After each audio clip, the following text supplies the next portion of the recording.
अहिले अब हामी चाहिँ नि अब हाम्रो हजुरबाले चाहिँ पहिला त्यो जमानामा होइन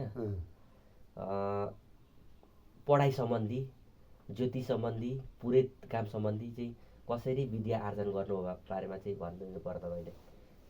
यहाँ एकजना अधिकारी भित्तेली भन्ने थिए अरे, अहिले होमजी सर बसेका घर भएका ठाउँमा बाहुनकै पनि गरिबलाई दाजुभाइले हेला गर्दा रहेछन्। ती गरिब थिए अरे, मान्छे चाहिँ ज्योतिष पनि पुरोहित पनि साधारण जान्ने भाकामा जोत्न चाहिँ पाउँदैन थिए अरे बाहुनले त्यतिखेर। उनका छोरा चाहिँ साना थिए अरे। अनि हाम्रा हजुरबा नरबहादुर र ऊ चाहिँ बडा हल साथी। अनि जोत्न पठाइदिने, यहाँबाट बुबा जाने, अनि ज्योतिष पढाउने, उही पुरोहित पढाउने, के सिकाउने गर्दै गएछन्। हजुरले सिक्नका लागि त्यस्तो गर्नुभयो जानु। अनि उही बस जेठा भन्दै पढाइदिने गरेपछि अरूले त पढाउँदैन थिए, हुँदैन त्यो बेला। ए होइन, विश्वकर्माहरूलाई अथवा दलित समुदायलाई पढाउँदैन थिए, नपढाउने हुँदै गएपछि बुढा चाहिँ विद्रोह गरे जस्तै पर्दैछ नि त। विद्रोह नगरे त नजोतिने भयो त खेत। दिएर जोताउने मान्छे छैन त, आफूसँग माल एक दुईवटा जोत्ने जति बाहुनहरूले कब्जामा हलिराखेकै छन्। बाहुनले जोत्नु नहुने, आफ्ना छोराले पनि जोत्नु नहुने, साना छन् त्यसमा। अनि हाम्रा बुबा चाहिँ उनले होरा फिराइ सघाइदिने, गोरु छेकिदिने, ओह्राल्ने ओर्ने बेलामा उनै लागिदिने गरेर जोतिदिने गर्दै 2-3 वर्ष त्यसो सहयोग गर्दाखेरि हाम्रा बुबा साधारण ज्योतिष पुरोहित भएका रहेछन्। संस्कृत पनि ती सिक्नुभयो? ती नै शब्द चाहिँ कहाँ सिक्नु भएको छ? बरास कि यतै नै? उहाँ त अब बाहुनको छोरो, पण्डित ज्योतिषको छोरो ज्योतिष रहेछन्। ए, कुन ज्योतिष? उसको बुवाको नाम चाहिँ के थियो अरे त्यहाँ? खोइ ती धनपतिहरूकै खालुन, यिनीहरूलाई ज्योतिष। कसरी चाहिँ अब ज्योतिष सम्बन्धी नै पनि एकदम जान्ने भएर निस्किनु भयो नि त त? पछिल्लो चरणमा उनका मामा मोइते कामी भन्ने सेकाएका सबभन्दा जान्ने ज्योतिष थिए। ए, मामाले पनि त्यस्तो हुन्थ्यो नि? तर ऊ यो ज्योतिष यो बाहुनपट्टिको विद्याबाट होइन, उनीहरू लामा विद्याबाट, पार्खाबाट। अनि के उहाँको नाम चाहिँ? मोइते हो, नामै मोइते। अनि बुबाले ऊबाट सिकेर उता जान्ने हुनुभयो, ज्योतिष जान्ने चाहिँ त्यताबाट हुनुभयो। पछि यसो गुरुहरूले यसो हो जेठा भनेर सिकाइदिए, सोध्दै गफ गर्दै। तर पहिलाको जमानामा त धेरै हजुरका आउँथे नि त्यतिखेर हेर्नलाई। अब पहिले पढ्न दिँदैन थिए, स्कुल खुले, स्कुलमा पढ्न पनि दुःखले प्रसाद नाम हुँदैन थिए, मान हुँदैन थिए, मोडी हुँदैन थिए, बहादुर यस्तै नाम मात्रै मात्रै, नभए राम्रा नाम हुँदैन। त्यो रिसाउँथे सरहरू, सर नै रिसाउँथे, काटिदिइहाल्थे त, काटिदिन्थ्यो। यहाँ कृष्ण काकाका छोराहरूका पालैमा काट्थे, अघि त हाम्रा पाला त कुरै नगर। यो संस्कृत पढ्न मैले हामीले चाहिँ किन पायौँ भने, कौमुदी पढ्न चाहिँ भने तपाईँले त कौमुदी पढ्नु? कौमुदी पढ्यौँ हामीले, भक्त सर र मैले। भइदियो के भने यहाँ संस्कृत विद्यालय चाहियो, चाहिएपछि घर पनि त चाहियो, खाली घर चाहिएन। हामीसँग यो तल अहिले घनसरको घर बनिएका ठाउँमा एउटा घर थियो, गोरीहरी बाबैहरूले छोडेर गएको घर, राम्रै थियो त्यो घर। र अनि राडी गुन्द्री पिरा दिने मान्छे नि हामी नै थियौँ। हाम्रो त्यतिखेर त्यस्तो सम्पत्ति प्रशस्ति यहाँ 20वटा कृष्णमान हजुरले त्यसै भन्नुहुन्छ क्या, खोइ कति धोक्रा त के अरे राडी नै थिए अरे। 15वटा राडी दिँदाखेरि पनि हामीलाई यहाँ ओर्न ओछ्याउन रहेका थिए। अनि गुन्द्री सुकुलहरू पनि हाम्रै बुबाले लगेर राखिदिएर विद्यालय खोले, त्यहाँनिर खोले हेमराज गुरुले। खोलेपछि त्यहाँ भक्त सरले पढ्ने चान्स पायो। अब महाजनको छोरो पढ्न, म जिम्मा छु गुरुको, कसैले नतिरे म तिर्छु भन्नेसम्म कबल गरेपछि कबल गरेपछि त्यहाँ स्कुल खुलो र चलो। त्यो सरकारको मान्यता प्राप्त होइन, उहाँदेखिका बाहुन केटाहरू आएर पढे, अहिले पुरोहित छन् उनीहरू पनि। त्यहाँका पहिलो विद्यार्थीहरू फणीन्द्र झसनाथ दाल, घनश्याम दाल, भक्त विश्वकर्मा यिनीहरू नै हुन् त्यहाँ पढ्ने। दुलाल कान्छा यिनीहरू नै हुन्। त्यसभन्दा पछि तपाईँ चाहिँ कुन लटमा पढ्नु? फुललाई चाहिँ भागिगयो, 1-1.5 वर्ष पढेपछि उता मास्टर गर्न थाल्नुभयो, उता स्कुलतिर वाना भागो। भागेपछि स्कुल नचल्ने भयो। अब काजीमानको छोरो गयो, अब चलाउन सकिँदैन स्कुल भनेपछि बुबाले मलाई लगिदिए। म सानै थिएँ, लगिदिएपछि अब यो कालेले पढ्छ कि बुढा सुनार भन्दा नपढे बस्न दिनु नि त मेरो छोरो बस्छ भने अनि म त्यहाँ पढ्न थालेँ। तपाईँहरू एकै ठाउँ बसेर पढ्न पाउनु त धेरै पाइँदैन त फाल्टु बस्नु पर्छ फाल्टु म भिन्नै बस्थेँ। ए तपाईँ अलग्गै बस्ने तपाईँले दिएको राडीहरू चाहिँ उनीहरू ओछ्याउँथे अरू बाहुनी टाढा टाढाबाट आउने ज्यामिरेतिरबाट आउने यताका बाहुनले चाहिँ त्यसो गर्थे। यहाँ घनश्याम दाई फणेन्द्र झसनाथले त फेरि गर्दैनथे तपाईँलाई सम्मानै मान्नुहुन्थ्यो सम्मानै गर्थे अझै पनि त घनश्याम गर्छन् गुरुहरूले त मान्नुहुन्छ तपाईँलाई नि होइन अनि सँगै माइलाहरू भन्नुहुन्छ नि त अझै पनि पढ्थ्यौँ कोमदी पढ्दै पढ्दै गयौँ हामी राम्रै थियो गुरुले म ऐसाको थिएँ मेरा सहकर्मीहरूमा म सबैभन्दा बाटो टाटो जान्ने बुझ्ने हुँ भन्थेँ थिएँ। पछि मैले अलिक कम पढ्न पाउनेको कारण चाहिँ के भयो भने धुपुमा 7 क्लासको विद्यालय खोल्ने भयो। त्यतिखेर मिडिल स्कुल भन्थ्यो। मिडिल स्कुल कति सालको कुरा हो यो? खै कति हो मैले 31 सालमा 7 क्लासमा पढ्थेँ त्यति हो। अनि हामीलाई स्कुलमा ल्याएर हुलो हाम्रो स्कुल खोज्यो सरकारले त्यहाँका विद्यार्थी यहाँ ल्यायो। अनि कोही पिण्डेश्वर गएर अरुणपारी गएर बाहुनका छोरा चाहिँ पढ्न पनि गए त्यहाँ परीक्षा दिए एउटा अर्थमा पुगे। अब हामीलाई त दिँदैन थियो अरे अनि पढ्न पनि नदिने होइन गएर उहाँ परीक्षा दिन ओर्न दिँदैन थियो। अब हामी चाहिँ पछि पढ्यौँ र स्कुलमै रह्यौँ। अनि तपाईले सो अध्ययन गर्नुभयो नि पछि चाहिँ यसो भयो। त्यहाँदेखि म एसएलसीसम्म पढेँ। त्यहाँदेखि आएपछि मैले ज्योतिष पढ्न थालेँ। मलाई तुलसी पण्डितका कान्छा काका पण्डित थिए ज्योतिष थिए उहाँले पढाइदिनु भयो ज्योतिष। उहाँले नै हो मलाई ज्योतिष पार्नु भएको ज्योतिष सिकाउनु भएको। अब पछि त अब बुबाले नि फेरि यहाँ सिकाउनुहुन्थ्यो सिकाउनुहुन्थ्यो अनि उहाँले नै मलाई ज्योतिष बनाउनु भएको हो। र त्यहाँका ज्योतिषका विद्याहरू अहिलेसम्म छन्। अब प्रयोग कति हुन्छ आउँछन् जस्तो त यस्तो यहाँ वेद र रुद्री पढ्ने बाहुन हुन्थे मैले पढ्न पाउँदिनँ थिएँ। हेरै गणनन्त्वा गणपति गुङ्हवा मये निधिनन्त्वा भन्न पाउँदिनँ थिएँ। त्यसो भएपछि म अरू पढ्थेँ। म अर्को पढ्थेँ। त्यसमा चाहिँ यी के पढ्थेँ म। यो कौमुदीहरू चाहिँ कस्तो अरे चाहिँ? कौमुदी भनेको चाहिँ संस्कृत व्याकरण हो। यसको पनि के हुन्छ नि त होइन भन्ने कि भन्नु तपाईँले यसो। शुक्लां ब्रह्म विचार सार परमा माध्यम जगत व्यापिनी वीणा पुस्तकधारिणी मभयदां झड्डण्डकारां पां हस्ते स्फाटिकमालिकां विदधतीं पद्मासने संस्थितां वन्दे तां परमेश्वरीं भगवतीं बुद्धिप्रदां शारदां। यही हो सबभन्दा पहिलो मेन पोइन्ट यही हो। खास के यसको नेपाली अर्थ चाहिँ के हो त? शुक्लां ब्रह्म विचार ब्रह्मको विचार भए कि सेतो वस्त्र लगाए कि सरस्वतीको वन्दना हो यो सरस्वतीको वन्दना हो। अनि त्यहाँदेखि उता चाहिँ 36वटा ऐउडलिके एवं ऐ झरटलणे अणनम धबय गड द जबरदस्त खप चड तप कपय सचर हल यो चाहिँ जिब्रो चलाउनका लागि सिकाउने हुन्। त्यसमा अब यो उच्चारणमा हो यो टोनहरू हुन् यी पछि प्रयोग हुन्छन्। र त्यहाँ चाहिँ मलाई चाहिँ के सिकाइयो भन्दा यस्ता टुक्काहरू सिकाइयो जस्तो मान्छे अवश्यै मर्छ तर लेखेको हुन्छ भावीले लेख्नुपर्छ भन्ने जस्ता उदयति यदि भानु पश्चिमे दिग्न भागो प्रचलति यदि मेरु शीतताम यदि वाञ्छित शिखसदि यदि पद्मो पर्वताग्रे शिलामय नै चलति नराणाम भाविनी कर्मरेखा। अहिले पनि भाषण गर्न सुहाउने खालकाहरू लेखेर गुरुले दिनुहुन्थ्यो। त्यो आउँदो पार्नु पर्थ्यो।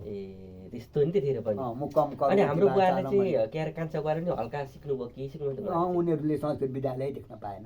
मसी यता मर्छ भएकोले मर्छ भइगयो त्यो नहुँदा सिक्नुहुन्थ्यो क्या भने सिक्नुहुन्थ्यो होला अथवा मैले चाहिँ अलिक माथि पुर्याउन पाउँथेँ। हुन चाहिँ गएर परीक्षा दिएर पण्डितहरू हुन चाहिँ पाउँदिन थिएँ। त्यस्तो चलन थियो नि? चलन थिएन हामीलाई जानै दिँदैन थियो। उता बनारस जानु चाहिँ पाइन्थ्यो? पाइँदैन थियो। म पनि पाइँदैन थियो। हामीले भनेपछि दिँदैन थियो। अब हाम्रो यहाँको प्रमाण लिएर जान पाइँदैन थियो नि त। अनि उहीँ गएर त अर्कै जाति भएर गरिदिन्थ्यो होला त्यो अर्कै कुरा हो। जस्तै त्यतिखेरको जमाना पनि हजुरहरूले आफै सिकेर पनि छोराहरूलाई चाहिँ बाटो देखाउने भएको पढाउने कुरामा विद्याको हकमा यो धुपुमा दलितहरूमा हाम्रा बुबाले जति इच्छा राख्ने मान्छे कमै छन्। यति अरू कुरा म जान्दिनँ। हो नि कमै छन्। साथीमा एकैछिन कमै छन् है। र हामीले जहिल्यै पनि गरिब गुरुबाका लागि केही केही गर्नुपर्छ, त्यो हाम्रा बाउको आत्माले मागोस्। हो त्यही भएर उनको बाध्यता भयो होला, सकेनन् होलान्, त्यो आएन होला, त्यो जमाना थिएन होला। हामीले गरिबका छोराछोरी एउटा जोडा पढाइदिनु। तपाईँले हिजो पनि दुईजना विद्यार्थीले दिनु त्यो एउटी केटीलाई मैले 12 क्लास पढाउने ग्यारेन्टी गरेको छु। लुगा फाटो र भात बाहेक अरू सबै होइन, भातै पनि छैन भनिन्छ भने खुवाउँछु, मैले बोलेको छु। यस हाम्रो हजुरबाले पहिले नै योगदान चाहिँ गर्नुभएको छ नि, शिक्षामा योगदान गर्नुभएको हो। अनि पछि त धुपु स्कुलको बारेमा चाहिँ हाम्रो हजुरबालेको योगदान के हो, त्यसमा चाहिँ कस्तो के गर्नु? होइन, त्यो माथिल्लो गरो थियो एउटा, डाँडाको गरो भन्ने, यस्तो 1300 गरो, अहिले त्यो माथिल्लो स्कुल भएको। हजुर, त्यो गरो चाहिँ चन्द्रे बाबै त्यहाँ मर्दाखेरि क्रिया गराइदिएका छन्। 21 रुपियाँ खर्च लागेको। चन्द्रे बाबै भन्नाले त्यो स्कुलका धनी, त्यो बारीका धनी। अनि काकाहरू सानै क्रिया गराइदिएका रहेछन् बुबाले। 21 रुपियाँमा त्यो बारीको गरो दिइछन् आमैले, अरू के दिन्थिन्। स्कुल कोही माथिल्ला दुबुका माथि बनाउनु भन्ने, तल्ला दुबुका तल लानु भन्ने, यसमा ठुलो चट्टारो। तर सेन्टर त यही थियो। अनि हाम्रा बुबाले यहाँ दिएर त्यहाँ धुपु स्कुल बनाउने दिएछन् जग्गा। गोइराई काकालाई ले मानेनछन्। अनि पछि गोइराईलाई पनि गएर फकाएर यस हाम्राहरूमा त्यतिखेर पनि सबैलाई मिलाउन सक्ने क्षमता थियो नि। हो, अनि माजामा पनि परिदियो। अब पछिल्लो चरणमा त्यो तल्लो जग्गा चाहिँ के हो भने निम्न माध्यमिक चाहिँ हुने भयो, जग्गा खोइ भनिदियो। भन्दाखेरि जग्गा त देखाए, तर बन्दकी नेपाल गुरुलाई दिएर गएका थिए। ए हाम्रो हजुरबाले नै को त्यो जग्गाका धनीहरू हाम्रा हजुरबाहरूले। अनि बुबाले हाम्रा बुबाका काकाहरू हुन्। अनि यो काजीमानले बोल भनेपछि त्यो बन्दकीको कागजले तिमीलाई पैसा लैजाऊ 400 भनेर बुबाले 400 तिरिदिए।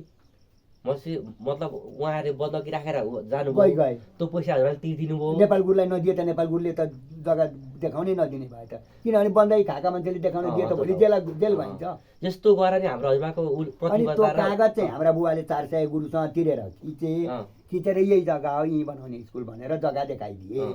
अनि त्यो लगो उसले रिपोर्ट जग्गा पाइयो भन्ने। अब निम्न माध्यमिक दिने त भयो। कति सालतिरको कुरा यो? खोइ निम्न माध्यमिक कहिले बन्यो तहिले नै हो। अनि आसाम गएर काकाहरूलाई ल्याएर स्कुललाई पास गराइदिए। आउने जाने र जग्गाको दाम चाहिँ स्कुलले नै तिरेको हो। नेपाल गुरुको 400 भन्दा अरू हाम्रा बुबाले तिरेका होइनन्। कति खायो? 50। माइले मनकारी हुन्छ उही नाता नातिले पैसा दिएर। अहिले मेरो छोरा जेठाले नि तपाईँले दिएका पैसा खुद्रेका रहेछ दुइटैले, त्यो अझै फुटाएका छैनन् होइन। तपाईँले दिएकै छ होला आधी छ पैसा चाहिँ त्यतिखेर पनि। 30 रुपियाँ खाएछ हो, 25 नाता नातिना पनि 30 खाएछ। त्यो कहाँ बाबा कहाँ ठिकै छ। अनि नेपाल गुरुको 400 पनि तिरिदिए। जग्गा त जम्मै उनीहरूले पास गरिदिए। पास चाहिँ उनीहरूले गर्नु पर्यो नि त, गरिदिए। 400 नेपाल गुरुको तिरिदिए। हजुरले तिर्दिएको भन्छ त हजुरले किनेर दिए जस्तो भइहाल्छ त होइन? होइन, स्कुलले फेरि बाबैको जग्गाको दाम त तिरो नि त। तिर्दियो त पनि? तिरो होइन, स्कुलले तिरो। स्कुलले तिरो नि त, तिरो है।